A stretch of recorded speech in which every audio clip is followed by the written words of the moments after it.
Hey, hope everybody's doing well. I got a new T-shirt today. Sherry in our church dropped this off, and this pastor has an awesome church, and that's right, I do. Lifeline Baptist Church, I love it. And I was a minute, I think, late getting on. I just got a text from one of our members who's what was she, director of nurses at one of the nursing homes that Lifeline ministers to. Actually, we go into this particular nursing home twice a week when we did normally, and she was just updating me that everybody had to get tested, and all the residents and all the staff, that's probably a total of like 150 people, everybody was negative, and they've been working real diligently and keeping everybody safe over there, and everybody's doing great, and we were just excited to hear about that. So I was just reading her texting her back real quick and just a minute late. But I want to talk to you about a topic that I feel like I'm growing in a little bit as a Christian, and it's one of the positives of this virus is that it's given me the time to learn about this firsthand and a little bit further in depth. And of course, I feel like I'm still learning, but I've made some progress. I feel like I can at least begin to teach a little bit about it in a more effective manner, and that topic is fasting. Now, we find this topic in the Bible, but we don't practice it too much, and I think one of the reasons we don't practice it is because we don't really understand it. Simply, fasting is not eating. You drink water, okay, and if you're a coffee drinker, I guess having a black cup of coffee is fine, or a tea or something like that, just liquid with no calorie intake. All right, that's the key thing, is no calorie intake. And but we won't do it because we don't understand it, and we also don't know how beneficial it is. And I'm going to talk about that in a minute. But we don't do it because it's not easy. All right, it is a little challenging to talk about that. But let's give it a few thoughts here. So. First, let's talk about the health benefits, all right? The health benefits of fasting. And if you're going to fast the longer you fast, the more you get out of it, all right? And the best thing to do to help yourself kind of expedite the numbers I'm going to share with you is to have a low carb, low protein meal going into your fast, all right? And that will help you kind of expedite some of the numbers I'm going to share with you. But basically, just drink water, have some salt in your water. That can be helpful. That way, you want to make sure you get the minerals that your body needs while you're doing this. But at 12 hours of fasting, your body begins to produce HGH, human growth hormone. And now, when we think of human growth hormone, HGH, we think of like an athlete injecting their body and doing something illegal. But actually, our body produces it naturally until around the age 30. And at the age of 30, our body pretty much, it drops off. So kids have a ton of it. That's why kids get injured and they recover so quickly. It's because their body's producing all this HGH and helping them to heal. But at 30, it drops off dramatically. That's why you see professional athletes going beyond 30. There's usually a significant drop off once they hit 30, depending on their sport. But 30 is kind of a line of demarcation for a professional athlete because that natural HGH is no longer being produced by the body. But fasting will allow you to produce that. Sometimes if you do intermittent fasting, and so let's say you only eat for 4 hours in a day, so you go 20 hours without eating or 18 hours, you're going to enter into these windows where your body is going to be producing HGH, and it's been found, studies have found that the HGH levels of adults that do just intermittent fasting is 1,300% higher than people who don't.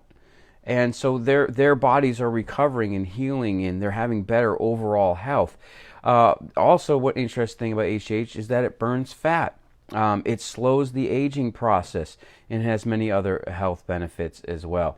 And all of this begins at 12 hours and on. Okay, so the longer you go, the more benefit you're getting. But now, at around 13 to 15 hours, some other things begin to happen.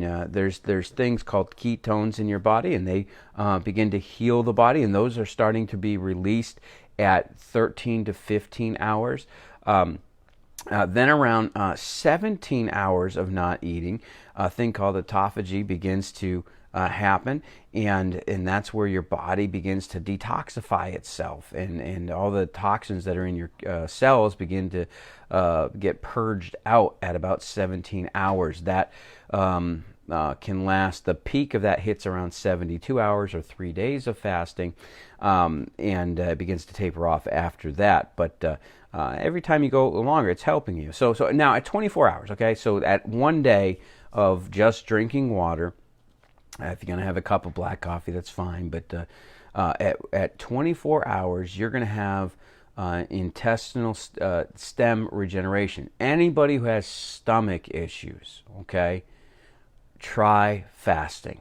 All right, it really could provide you some great benefits. If you have any type of digestive issue of any kind, from 24 hours on, your body is healing itself in its intestines. But you got to get to that 24-hour mark, and then as much as you can go beyond that would be very, very helpful. Also, at about 24 hours, you have another thing called BDNF, which is basically fertilizer for the brain. Helps with memory loss, learning. Ivy League students are known to fast for extended periods of time, for periods of study or tests or whatever. Also at this time, serotonin levels are increasing. That's the chemical that makes you feel happy, and so helps reduce depression.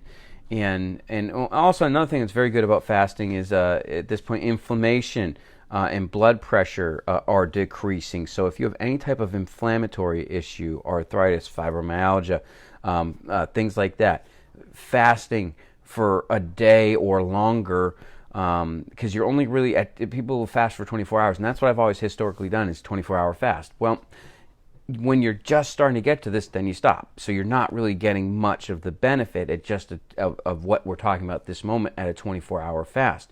And so actually I've been doing this in part my neck. I have that inflammation issue in my neck with the disc issue.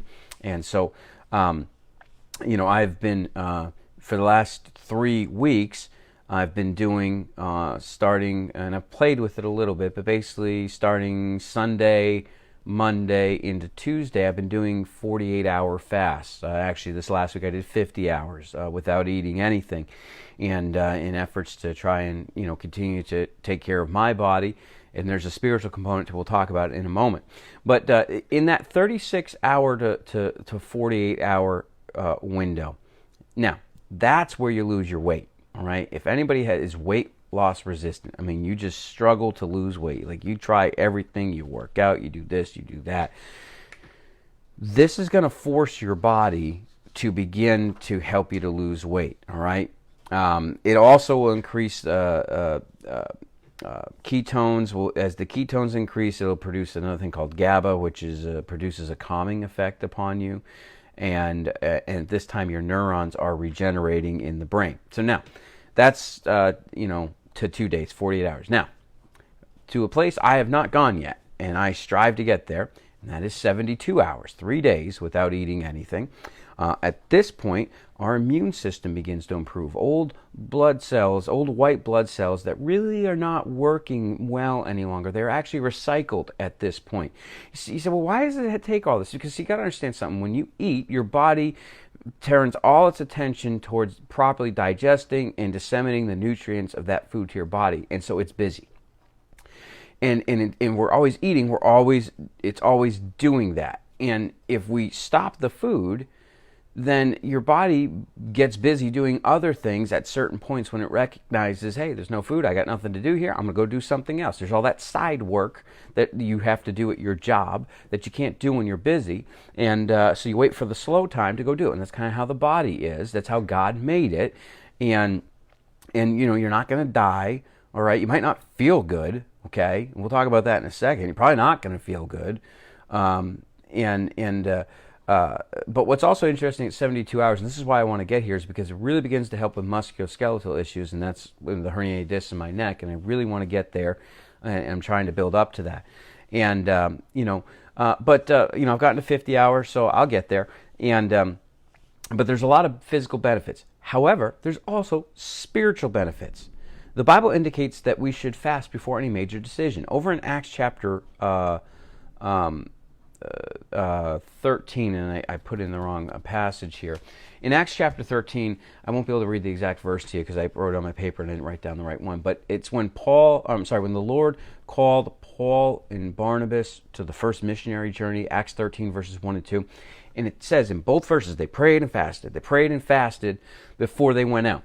Now, that means what? Before a major decision, to go do something that nobody else has done before, they prayed and they fasted. That fasting is going to give mental clarity, and it's also going to put you, I believe, in closer touch with the Lord. And I've experienced that. I feel like when I'm fasting at certain times, in certain seasons of prayer, I just have a better communion with God. And so fasting we're commanded to do it before a major decision, but fasting also brings mental clarity. And I've experienced that. And if you, spend some time, not just 24 hours, you got to go longer. All right. You got to go longer than that. I think really for me, around that 45-hour mark, really started to see feel just a difference in my body, and my prayers were different. And yes, I'm fatigued, but it enhanced my prayer life, which is exactly what the Bible talks about in Psalm 35, verse 13. It says this: "But as for me, when they were sick, my clothing was my sackcloth. I humbled my soul with fasting, and my prayer returned into my own bosom." This guy humbled his soul with fasting. He was afflicted physically, and look, when you aren't used to doing this, you might have a headache. Okay, you might, if you're not used to doing this and you start doing it, you might feel bad. All right, I'm just being honest with you.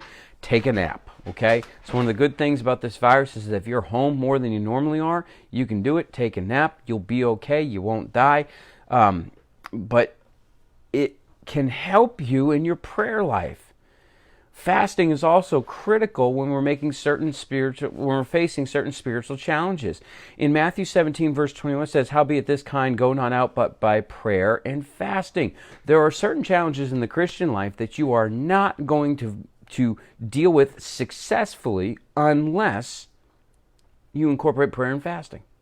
People have been like, "Well, I'm praying, I'm just not seeing anything." Well, have you fasted? Got to incorporate fasting into this.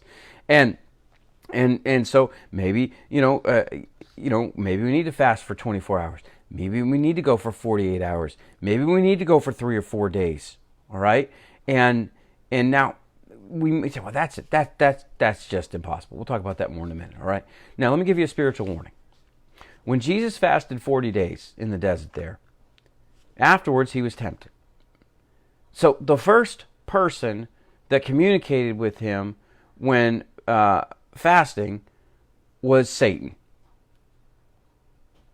It was only after he resisted the temptation of Satan that the angels came and ministered to him. Now, when you begin to fast for an extended period of time, you enter into, within your prayer life, a spiritual realm that we do not fully understand. But you touch it a little bit, if I can word it like that, in a way that we normally don't. And it's a wonderful, unique way of getting a hold of God and seeking His will, and that's a wonderful, wonderful thing. But you're also opening yourself up to spiritual things that maybe are not of God. In other words, just because it's spiritual doesn't mean it's of God. And Christian, there's a lot of people that are not very discerning of that. The Bible teaches that we're to test the spirits to see if they are of God. And as you, through fasting, get more in touch with the spiritual side of things, you need to test the spiritual influences to make sure that they're of God. Now, why am I saying this? Because I know more than one person who got really into fasting and got messed up doctrinally, started getting crazy, wacky ideas. And I've seen that happen to more than one person. And so, you just be careful with it, okay? I'm just throwing in this little warning here that make sure whatever you get in your head as a result of fasting is truly of God and not a trick of the devil, all right? Because he will most assuredly come and trick you if he can. He came to Jesus before the angels did. So, now, last thing I want to say, very simply, You can do it. Jesus fasted for 40 days. That was not done in his deity. That was done 100% in his humanity. He didn't eat for 40 days. He drank water, but he did not eat for 40 days. And I want to tell you, you as a human being can do it. You can go on YouTube right now and find video journals of people that have fasted for over 50 days with only water for various reasons. And they've done it. They lived. They're fine. They were active. They weren't out running a marathon or anything, but they worked out. They did a lot of things. And so you have moments where it's a little tough. But what I'm saying is you can do it. It might not be easy. In the beginning, you might get a headache. You might need to lay down and take a nap. But you can fast for days. For days. And all my life, I've only done 24-hour fasts. And I feel like I've missed out. I've missed out on the depth of this concept of fasting. And I'm thankful that through this virus, I can expand upon that, and I have been. And so basically, I have something to eat at lunchtime after Sunday service, and then I just go. And I go and see how long I can go. And that... Yeah, Jen's thrown on here. There are some, and I want to say this, there are some people who should not fast because of some medical conditions, okay? So before you do that, make sure you check out all your stuff and don't do anything that you shouldn't medically do, all right? But if you're in good health, not pregnant, not a teenager or anything like that, not diabetic, those are different things, okay? But if you're in good health, there's no reason why you can't do it. And so I'm not a superhuman. Just kind of put my mind to it, and it's been a real blessing. I want to encourage you to give it a shot sometime. Thanks for tuning in tonight. Listen, have a good weekend. Have good services this weekend, and Lord willing, we'll see you soon. Okay, bye now.